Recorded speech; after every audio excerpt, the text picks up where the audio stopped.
मेरे सजनों मित्रों ते बेलियो सादक भट्टी यूट्यूब चैनल वालों शायर नज़ीर सुल्तानी दा सलाम। मेरे सजनों सादक भट्टी यूट्यूब चैनल पेश करदा है दास्तान जिसका नाम है राजा भोज। इस दास्तान की फरमाइश करते ने काले वाले चीमा तो ज़काउल्ला चीमा, राय नवीद आरव वाला तो राय मुजाहिद अली, यूट्यूब के जरिए साडी एक भैन अतिया रशीद, इंडिया तो सुखविंदर सिंह चीचा वतनी तो मुशर्रफ सादक, पंज तक शोरकोट तो चौधरी अरशद चट्ठा जट, ततले आली गुजरावाला तो अमजद फरूक, मलक मुहम्मद इकबाल ते बाबा अब्दुल गफूर लोहार, निके दौल ताने तो मुनीर अहमद ते उन्हां दे साथी राणा गुलजार अहमद उर्फ माड़ू, मिस्री इरफान ते राणा मुर्तजा। मैं शुक्रिया अदा करना वा अपने सजना मित्रा ते प्यारे दोस्तां दा जेड़े साडियां दास्तानां सुनदे ने ते चंगे चंगे कमेंट भी करदे ने ते नाल फरमाइशां भी करदे ने। मेरे सजनों हुण आउने आ असी अज दी दास्तान वाले। राजा भोज दे नां तो तुसी जानकारी ते रखदे होवोगे। राजा भोज एक इंसाफ पसंद ते रहमदिल बादशाह सी। लोग ओहदे दरबार विच आउंदे ते अपनी अपनी फरियाद करदे। राजा भोज उन्हां नूं इंसाफ देंदा। इसे वजह तो वह अपनी रियाया विच एक आदल राजे दे नां तो मशहूर सी। एक वारी ओहदे दरबार विच एक वखरा जिहा मुकदमा आया। होया इंज पई दो जनानियां दरबार विच आईयां। एक औरत ने एक बच्चा चुकिया सी ते दूसरी बच्चे तो बगैर सी। बच्चे वाली जनानी ने आके कहा, बादशाह सलामत मैनू इंसाफ दिओ। राजा कहन लगा अपनी फरियाद दस। वो कहन लगी ए मेरा बच्चा है ते ए औरत कहंदी है ए मेरा है। उथे राजा की कहंदा है। लोक दास्ताना दा बादशाह सादक भट्टी पेश करदा है। लाला जी रिकॉर्ड करदे ने ते लिखदे ने शायर नज़ीर सुल्तानी। लगा सी दरबार राजे दा आया दो सवाली, एक दे हथ विच बच्चा सी ते दूजी हथों खाली। आखन लगी बच्चे वाली राजा सुन फरियाद, मैं ते लुट्टी पुट्टी गईया हो गईया बर्बाद।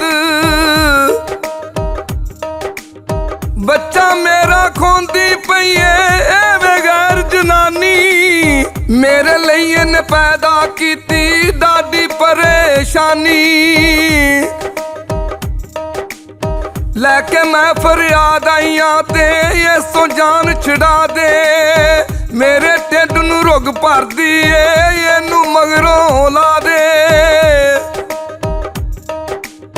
दूजी कोलों पुछन लगा राजा की कहानी, दसन लगी राजे नू ओ लै अखां विच पानी।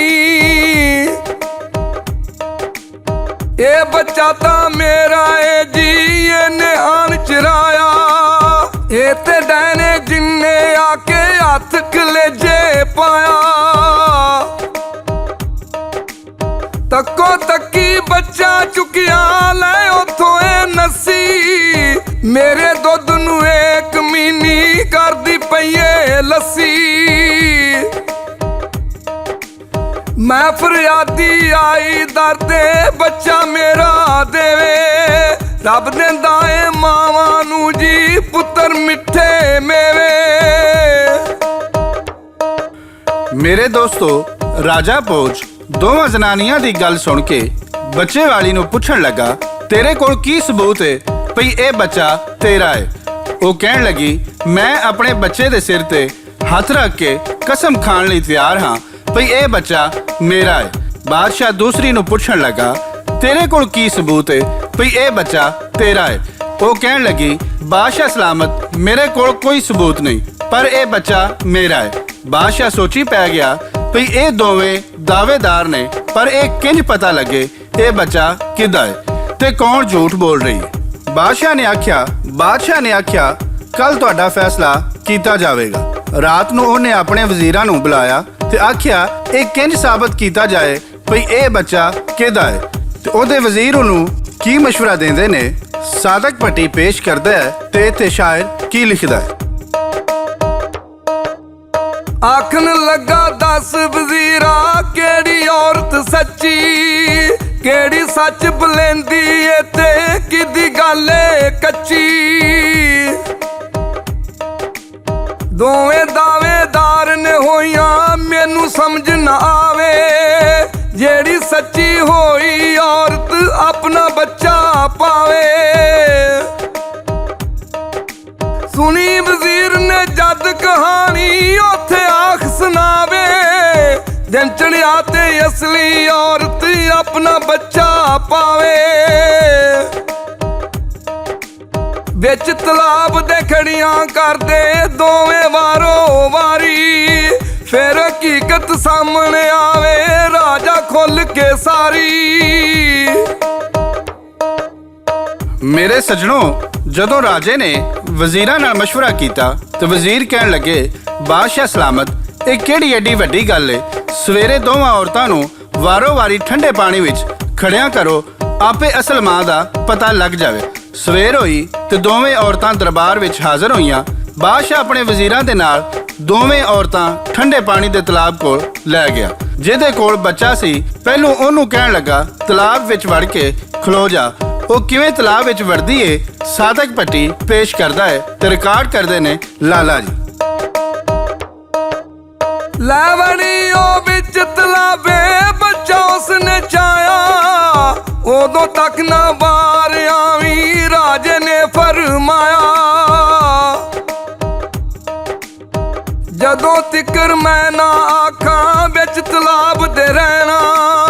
ਬਾਹਰ ਤਲਾਬੋਂ ਆ ਜਾਵੀਂ ਨੀ ਮੰਨ ਲੈ ਮੇਰਾ ਕਹਿਣਾ। ਪਾਣੀ ਠੰਡਾ ਠਾਰ ਸੀ ਜ਼ਾਲਮ ਜਿਸ ਦੇ ਵਿੱਚ ਖਿਲਾਰੀ।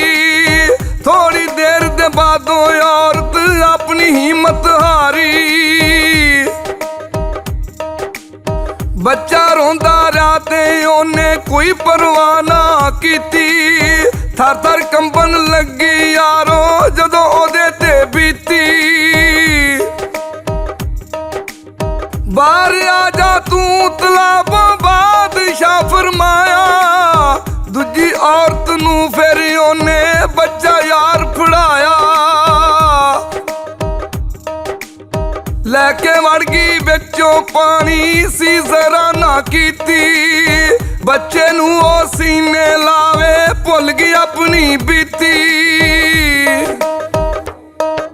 ਮੇਰੇ ਦੋਸਤੋ, ਜਦੋਂ ਬਾਦਸ਼ਾਹ ਨੇ ਵੇਖਿਆ ਪਈ ਪਹਿਲੀ ਔਰਤ ਨੂੰ ਬੱਚੇ ਦੀ ਪਰਵਾਹ ਨਹੀਂ ਸੀ, ਉਹਨੂੰ ਆਪਣੀ ਪਈ ਸੀ, ਤੇ ਦੂਜੀ ਨੂੰ ਆਪਣੀ ਪਰਵਾਹ ਨਹੀਂ, ਉਹਨੂੰ ਬੱਚੇ ਦੀ ਪਈ ਸੀ। ਬਾਦਸ਼ਾਹ ਨੇ ਆਖਿਆ, ਬੱਚਾ ਦੂਜੀ ਔਰਤ ਦਾ ਹੈ, ਪਹਿਲੀ ਝੂਠ ਬੋਲਦੀ ਸੀ। ਬਾਦਸ਼ਾਹ ਕਹਿਣ ਲੱਗਾ, ਦੱਸ ਤੂੰ ਉਹਦਾ ਬੱਚਾ ਕਿਉਂ ਚੁੱਕਿਆ ਤੇ ਦਰਬਾਰ ਵਿੱਚ ਆ ਕੇ ਝੂਠ ਕਿਉਂ ਬੋਲਿਆ। ਉਹ ਔਰਤ ਕਹਿਣ ਲੱਗੀ, ਬਾਦਸ਼ਾਹ ਸਲਾਮਤ, ਮੈਨੂੰ ਮਾਫ ਕਰ ਦਿਓ। ਮੇਰੀ ਸ਼ਾਦੀ ਨੂੰ ਕਈ ਵਰੇ ਗੁਜ਼ਰ ਗਏ, ਮੈਨੂੰ ਰੱਬ ਨੇ ਔਲਾਦ ਨਹੀਂ ਦਿੱਤੀ। ਮੈਂ ਔਲਾਦ ਤੋਂ ਤਰਸੀ ਸਾਂ ਤੇ ਮੈਂ ਇਹਦਾ ਬੱਚਾ ਚੁੱਕ ਲਿਆ। ਰਾਜਾ ਭੋਜ ਨੇ ਬੱਚਾ ਉਹਦੀ ਅਸਲ ਮਾਂ ਨੂੰ ਦੇ ਦਿੱਤਾ ਤੇ ਦੂਸਰੀ ਨੂੰ ਮਾਫ ਕਰ ਦਿੱਤਾ। ਮੇਰੇ ਦੋਸਤੋ, ਇਸ ਦਾਸਤਾਨ ਤੋਂ ਇਹ ਪਤਾ ਲੱਗਦਾ ਹੈ ਮਾਵਾਂ ਵਰਗਾ ਕੋਈ ਰਿਸ਼ਤਾ ਨਹੀਂ। ਉਹਨਾਂ ਨੂੰ ਆਪਣੀ ਜਾਨ ਦੀ ਪਰਵਾਹ ਨਹੀਂ ਹੁੰਦੀ। ਉਹ ਆਪਣੇ ਬੱਚਿਆਂ ਦੀ ਪਰੇਸ਼ਾਨੀ ਨਹੀਂ ਵੇਖ ਸਕਦੀਆਂ। ਮਾਵਾਂ ਵਰਗੇ ਸੱਚੇ ਤੇ ਸੁੱਚੇ ਰਿਸ਼ਤੇ ਪੂਰੇ ਜੱਗ ਵਿੱਚ ਨਹੀਂ ਲੱਭਦੇ। ਉਹ ਬਦਬਖਤ ਔਲਾਦ ਏ ਜਿਹੜੀ ਆਪਣੇ ਮਾਂ-ਬਾਪ ਦੀ ਕਦਰ ਨਹੀਂ ਕਰਦੀ।